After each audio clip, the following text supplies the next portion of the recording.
Ladies and gentlemen, boys and girls, children of all ages, welcome to the channel. It's your boy, World of Wrestling, here today to discuss about AEW Dynamite, December 28th, 2022 review. I do apologize, guys. Yesterday, I was supposed to do Random Wrestling Talk episode number 43, but had some depressing shit happen in my personal life, so I wasn't in the mood for anything. So I just felt like chilling, relaxing, and getting over the fucking shit that happened. But anyway, let's move on to professional wrestling here. That's what we're here for. We're not here for my pathetic, dumb problems. We're here to hear what I have to say about what happened on the show tonight. This show was not that bad. It was a very decent show overall for a end of the year episode for AEW. I have to say I enjoyed it for what it was. Bryan Danielson, Ethan Page kickstarted the show, and Samoa Joe and Wardlow ended the show with the TNT Championship match. I enjoyed pretty much everything on this show. There was nothing much to complain about. It was pretty much anything you could possibly ask for. They pretty much nailed it. They filled in all the spots they needed to with the best matches that they could possibly put on the show, and they did their job. This was a very much heavy wrestling-based episode, which is not bad. So I'm very satisfied with this match. With the show, I should say, not the fucking match. What the hell's wrong with me? Anyway, kickstarting the show, we had Bryan Danielson and Ethan Page kickstarting it. We had MJF in the Skybox booth watching the match from above with some wonderful, ugly-looking tramp lady. I did not particularly find her at all attractive. Lots of tattoos all over her neck, piercings all over her nose and mouth, and fucking makeup to kill a horse. Couldn't stand looking at her. Thought she was trash. Anyway, getting off of the broad in the Skybox booth with MJF, he was watching from above, pretty much shitting all over Ethan Page and Bryan Danielson, the both of them. So that was kind of interesting that MJF had interest in shitting on Ethan Page in this whole situation. But the matchup itself between Bryan Danielson was fair, very decent, and Bryan Danielson picked up the victory. I really like this Bryan Danielson we're seeing here in AEW right now.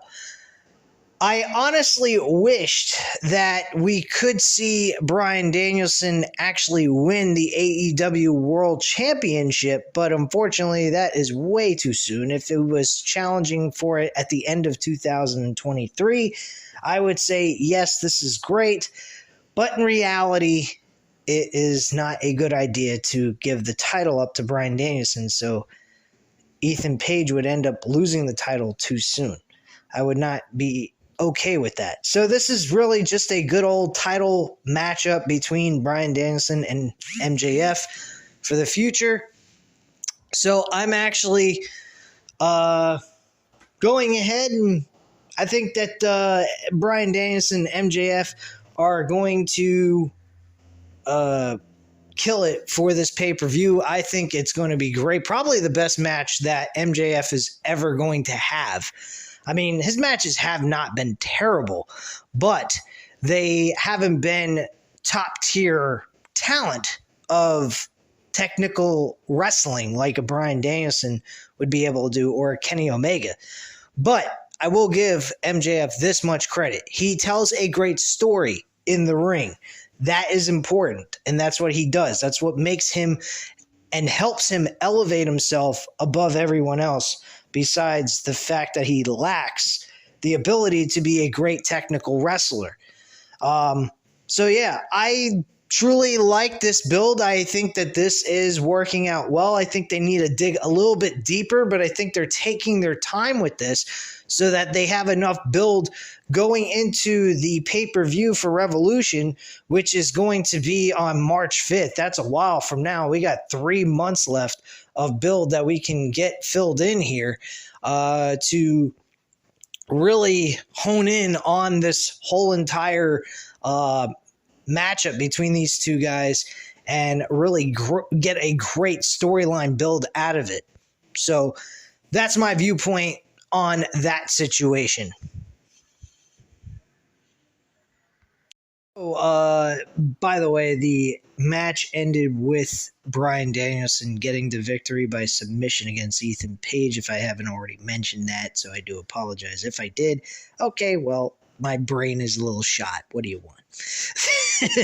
Anyway, let's move on to the next segment. We had Wardlow backstage. We were having him being interviewed by Renee Paquette, Jon Moxley's wife. And she was asking him his thoughts on his match coming up tonight in the main event with the TNT Championship on the line. He kind of stated that he's done talking, he wants to do action, and he wants to go ahead and take action on Samoa Joe and win back his TNT Championship. All of a sudden, out of nowhere, Samoa Joe attacks Wardlow with a steel pipe to the kneecap, pretending his knee is fucked up, which later on in that match you'll hear what I have to say on that subject. He actually does a balancing act on the top rope, Wardlow, and manages to do a whisper in the wind type of maneuver like Jeff Hardy and pull this off and then act like he hurt the knee again. So yeah, that was kind of insane during that matchup. Thought that was nuts.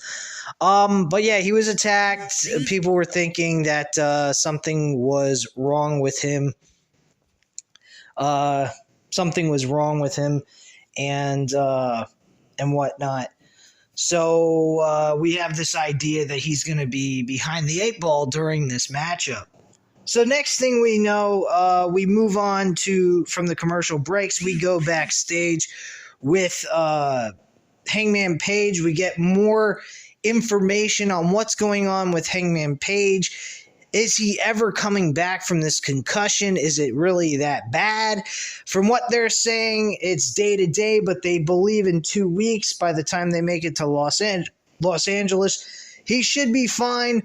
But the doctor did inform him if he continues to go ahead and have these brawls with Jon Moxley at random points on these episodes, I believe on Rampage, he's going to have some issues with getting back in the ring on the time frame that he said he would. So, yeah, that is pretty much the situation there with Hangman Page. But we are definitely getting a build towards a Hangman Page Jon Moxley match at Revolution, I believe. They might do it on a Dynamite, who knows, but I believe it's going to lead to the Revolution pay-per-view as one of their main top priorities builds into the pay-per-view.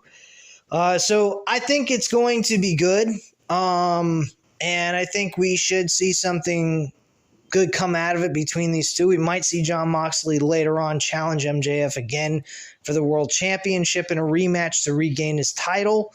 Or we might see Hangman Page get revenge on Jon Moxley, and Hangman Page is the next one in line at Double or Nothing in May to challenge him for the World Championship. We don't know yet, but we'll see what happens there. Right, ladies and gentlemen, so the next thing we had taking place was Jon Moxley and Claudio going one-on-one against the Top Flight with Darius Martin and Dante Martin. This was actually a pretty damn good matchup. Jon Moxley and Claudio at the end of this really managed to slaughter. I mean, fucking slaughter. They managed to slaughter these two fuckers. I feel so bad for Top Flight. They got demolished at the end of this motherfucker. Dante Martin got his head ream-jacked. Ream-jacked right into the fucking floor with a paradigm shift death Death Strike or whatever fucking name he names it, the paradigm shift, he fucking just drives his skull right into the fucking mat. And Claudio in the ring with Darius, he goes ahead and hits him with a thunderous, and I mean a thunderous fucking uppercut right to the jaw and puts him on the mat for the 1, 2, 3. Overall, this match was pretty damn good. None of the matches on this show were bad. I mean, none of them. They were top of the line, good matches. Nothing really to complain about. The women's wrestling, women's wrestling in AEW is, they got to do something about it. I really just did not care. One of the matches was Ruby Soho, and I forgot her tag team partner. I'm going to get to that in just a moment. Once we get to it, against Anna Jay and Tay Conte. So yeah, that match was, it was boring. I mean, it wasn't terrible. I'm not saying that women are terrible wrestlers. There's just nothing to these matches. There's nothing all that entertaining about them. That's the problem. So we'll get into that in just a moment. So let's move on to the next match.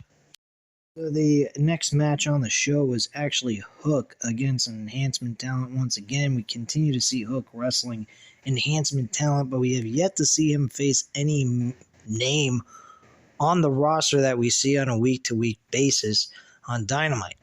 After he beats his opponent in less than a minute, he gets attacked by the Firm, Big Bill. Yeah, Big Bill. Gosh, they gotta fucking change that name at some point, man. This Big Bill guy has gotta go. I mean, not W. Morrissey, but Big Bill, that name, yeah, definitely gotta go. Really terrible, fucked up name. Don't particularly like it. Think it's absolutely terrible. But anyway, Big Bill goes ahead and he attacks Hook with, and he's trying to do a choke slam, but Jack Perry, Jungle Boy, beats up Lee Moriarty because Lee Moriarty was down there with Stokely Hathaway, and he manages to go ahead and save the day. He takes a 2x4 from underneath the ring. I don't know why they're keeping a 2x4 under the ring, but hey, it was definitely handy for them during this segment. So he goes ahead, he wallops fucking, he wallops the Big Bill from behind, and they manage to get away unharmed and everything else in between. So kudos to them, they managed to pull this off. Anyway, moving on. We then had a match with, well, actually not a match. What am I fucking talking about? My head's up my ass lately. So we basically had Chris Jericho backstage talking about Ricky Starks, saying, hey, you know, Ricky Starks, it was a very funny comment you made about the JAS, but you're just a flash in the pan, man, and I'm going to school you on that and teach you that you're not better than me and you're not ready for the big times. And that's pretty much all he said that on that. And Action Andretti he addressed as well. He said, look, after last week with me lighting your face on fire because I'm the wizard and I can light faces on fire, keep your ass in the indies and stay out of my face. And that's all he had to say on that subject as well. So nice little thing by Chris Jericho. Again, like I said, the last couple of weeks, Chris Jericho has been absolutely amazing.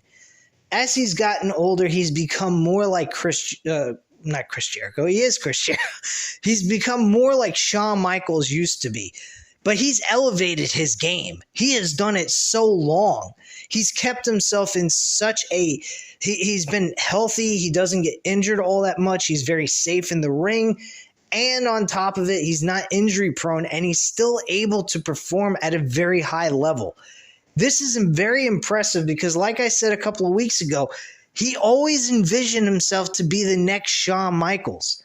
And every fucking time this guy shows up and wrestles, I say to myself, this guy is actually turning out to possibly be better than Shawn Michaels. And I hate saying that because I love Shawn Michaels. I think Shawn Michaels is one of the greatest wrestlers in the world. I mean, he's fucking amazing at what he did. But Jericho's been able to do it longer, and he's still producing good matches. He's not making himself look like he's over the hill, out of touch with himself, that he can't do it anymore but believes he still can kind of mentality. He is actually going ahead and investing his time, helping producing and making younger stars become bigger stars.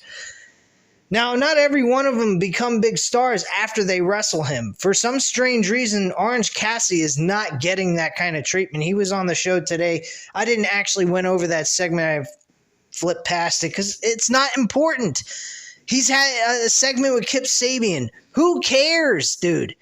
I don't give a shit about you and Kip Sabian and Trent Beretta wanting to fight over the All-Atlantic Championship. It's not made important. Fuck that. Rampage is not an important show anymore.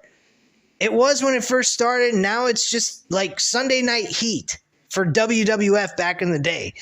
It's shit. It's meaningless. It's not worth anyone's time. If you're interested in following the AEW program all the way through because you're a diehard and you need to see everything AEW, then yeah, Rampage is for you.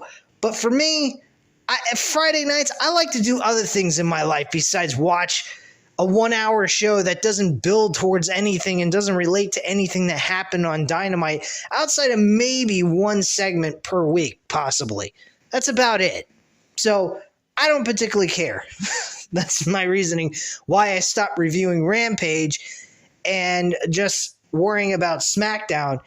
But to be honest with you, I have slacked off in reviewing SmackDown, but I have been watching SmackDown for the last 2 weeks. You guys are probably saying to yourself, okay, World of Wrestling, what the fuck is wrong with you then? You've been watching it. Why aren't you reviewing it? Real simple. On Fridays, I work my fucking tail off at work. Then I go ahead and I'm cleaning my house. So after all that, then watching the show and then doing the review, I get kind of fucking tired and then I get lazy. Boo-hoo, sue me. But I'm going to try to get better at this. I know my content has not been at top-notch level like it used to be. I was producing a lot of at least 4 videos a week. Now it's down to like 2 or 3. I apologize to you guys, and I'm going to try to do better with this. But anyway, moving on, we go towards the Swerve Strickland situation and the Mongol Society, I believe they're called. I don't know. Who fucking cares? He has these 2 guys next to him, and he said that Keith Lee and him did not share the same vision anymore. So he said it was time to split up and bring these 2 schmucks in. One guy had fucking tattoos all over his face. He looked like a fucking freak. Wouldn't be surprised the guy went in and out of prison for most of his life. Generally, that's kind of the situation, I would assume. But then again, I have no idea about being a prisoner because I stay away from that shit. I don't want to get thrown in prison. I don't need any of that crap or have Big Bubba come after me and butt fuck me up the ass. I don't need that. That's not how I roll. I don't need that shit. But anyway, moving on. He basically informed the audience his reasoning behind what he did, and it was basically he was done with Keith Lee and they don't share the same vision anymore. Guarantee you we'll see them at the pay-per-view Revolution and see these 2 guys go one-on-one. Or we might see a 6-man tag. Who the fuck knows? But there should be a build going on between Keith Lee and Swerve Strickland. Should be interesting. The last week with those 2, not so great. Outside of the curb stomp onto the stomach of Keith Lee with the cinder block, the rest of it was a fucking joke. I barely paid attention to it. Wasn't all that important to me. Anyway, moving on now. All right, so next up we actually had the 6-man trios tag team matchup match number 6 out of the best out of 7 series. This was the Falls Count Anywhere hardcore match with the Elite versus the Death Triangle. This was pretty off the walls. It felt like as if we were watching an ECW 6-man tornado tag match taking place on the show. Fucking insane. We had Rey Fenix jumping off the top of the Titantron onto most of his partners instead of just the Young Bucks. I think Matt Jackson was the only one that got hit. Nick Jackson moved out of the way, and he managed to hit Pac and fucking Pentagon Jr. And that's how he managed to hit his opponents. He hit his own opponents, his own partners, plus one opponent. Wow, what a failed situation there. Yeah, that was really sad and pathetic spot because Nick Jackson did not get hit. It was just Matt Jackson, and then he hit his 2 partners. That's pretty fucked up. The match actually started in the hallway before they even came out into the arena, which was off the walls. But like the match is called, it's a Falls Count Anywhere match. So, I mean, they could do this anywhere they want. They could have done it outside in the street if they wanted to, which I thought would have been pretty interesting if they tried that. But they still ended the match on the outside of the ring. It was actually behind all the fans, I believe, or nearby the Titantron. And Kenny Omega managed to hit the One-Wing Angel on Pentagon Jr., I believe it was, and got the 1, 2, 3. While Pac had, I think it was Matt Jackson in his submission hold, and he almost made Matt Jackson tap out, but unfortunately Kenny Omega hit the One-Wing Angel and got the pinfall by putting his hand over Pentagon Jr.'s chest, and the referee counted 1, 2, 3. So they had 2 referees, one in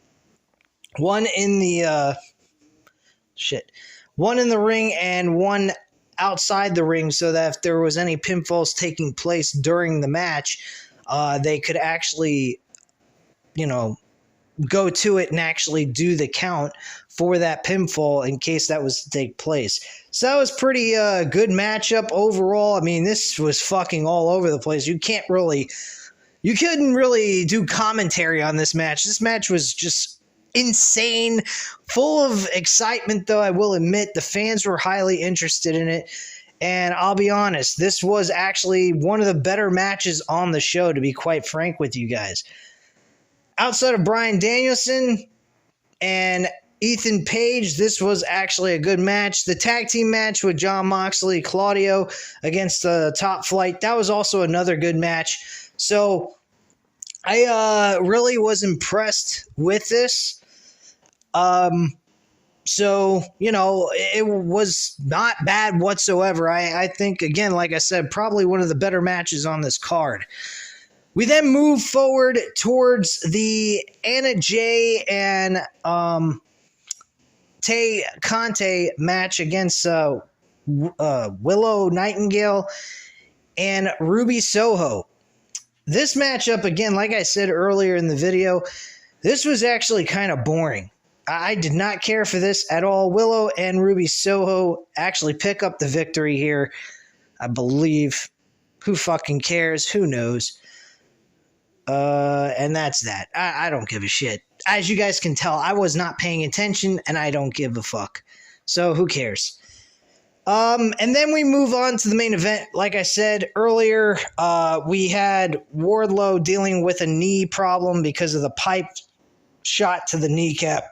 And we basically see that Wardlow is dealing with a knee problem during this entire matchup, except for the one spot where he manages to act like he's Jeff Hardy doing the whisper in the wind type of maneuver off the top rope, and he manages to go for a pinfall while his knee is still killing him, and acting like his foot locked up with the mat and his knee got fucked up once again from the same shot that the knee took from the pipe from Samoa Joe. Pretty ridiculous, but hey, it is what it is. They're trying to sell, the amazing comeback, but none of that worked at the end.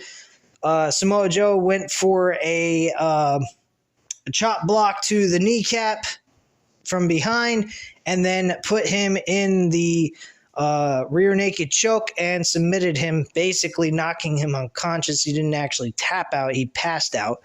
And the referee went ahead and gave the victory to Samoa Joe because Wardlow was unable to comply to the referee asking him if he was okay. After the match was over, we actually see Wardlow getting back up. It looked like Samoa Joe was going to give him respect and was about to shake his hand. I was going, what the fuck? Are you going to give him respect now after you busted his fucking knee before the match was supposed to take place earlier in the show? What the hell are you doing, man? Like, what the fuck? Are you out of your fucking mind? God almighty, man. And then, thankfully, he takes one of his television championship belts and knocks Wardlow on his ass with it. And then we see Darby Allin appear and finally show up back onto Dynamite, attacks Samoa Joe. Samoa Joe runs out, and we now have some sort of build going on with Darby Allin and Samoa Joe. I don't like this. Not because of Darby Allin not getting another opportunity at the TNT Championship, because I think he's an amazing TNT champion. I think he's done a great job with it, especially the storyline he had with Cody Rhodes in the earlier times during the inception of the TNT Championship. But Wardlow has been used like shit. You give him the TNT Championship, and then after you do that, with Sammy Guevara being the champion, and Wardlow wins it from Sammy Guevara, you have Wardlow have this terrible run as the TNT champion, and he gains nothing from this. Now, Samoa Joe is doing a little bit better than Wardlow, and Samoa Joe is a fucking veteran, practically on the verge of retirement, on the end of his career, portion of his career, and you want to go ahead and push Samoa Joe as your guy, but fuck Wardlow. What the fuck? Well, why? He's the television champion for Ring of Honor. What does he need the TNT television championship for? He doesn't need it. He doesn't need any of it. He is, without a shadow of a doubt, a great performer, but he never needed the TNT championship. What should have happened, and what I was going to book if I was the booker of this fucking show, would have been Wardlow retaining the TNT championship at the pay-per-view of Full Gear, beating Will Hobbs, and then at Final Battle, those two going at it over both titles, and Wardlow ends up winning the Ring of Honor Television Championship as well as being the TNT champion. Because in the beginning of all of this, what started this bullshit is that Wardlow said he was going to collect all the titles from AEW and Ring of Honor. What the fuck are we doing now? He's winning nothing. Nothing what he said meant anything. That is pathetic. That is sad, and it's ridiculous. That's the one rant I will have to say I have to do here on this video, because this was bullshit. This is complete and utter bullshit that Samoa Joe, no offense to him, but he's on the end of his career. He's probably got maybe 5 years left in him, if that. And he's carrying around 2 mid-card titles that Wardlow could be carrying around to help elevate his name even more. That is pathetic. That is terrible booking by Tony Khan. I'm disappointed by him in that subject.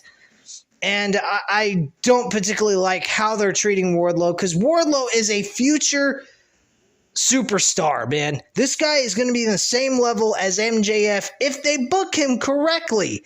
They're not booking him correctly. It's retarded the way they booked him. They made him go out there and say a bunch of shit this year that makes absolutely no fucking sense. Like not wanting to challenge for the interim world championship. Why the fuck wouldn't you? That was retarded. That was one mistake. Then they have him win a TNT championship. Okay, that's a plus. He beat MJF in their storyline build and smashed him and destroyed him. But then, after he wins the TNT title, he's nowhere to be found on television for weeks. He gets booked in this 6-man tag team match with FTR at All Out, which was pathetic. What the hell does he need a tag team with FTR for? Why isn't he defending his championship like a champion should? Come on, man. What the fuck's wrong with you? So I didn't like that. Then they have him and him and Samoa Joe, teaming together for a short period of time. I'm like, all right, this is kind of an interesting little combination between these two juggernauts, that could really kick some ass as a tag team. Maybe have them win tag team gold together. That would be kind of interesting, I guess. And then they kind of flipped the script on the whole situation. Okay, I'm all right with that. Samoa Joe is pissed off about Wardlow saying he wants to win all the titles from AEW and Ring of Honor at the same time. So I get it. He wanted to attack him and kick his ass because he's the Ring of Honor television champion. What the hell is he going to stand there and be friends with him now? So I get that. But when you move to the Full Gear pay-per-view, why the fuck are we seeing Wardlow losing the TNT title? He should have won. And he didn't. And fuck Tony Khan for the booking of Wardlow, man. That's bullshit. Anyway, guys, that's all I have to say here today for AEW Dynamite December 28th, 2022 review. If you like this video, go ahead and hit that like button. Hit the subscribe button if you're not already subscribed to the channel. And leave a comment down below. I'll definitely get back to you on that. I thank you guys very much for watching. And have a great night, guys. Bye.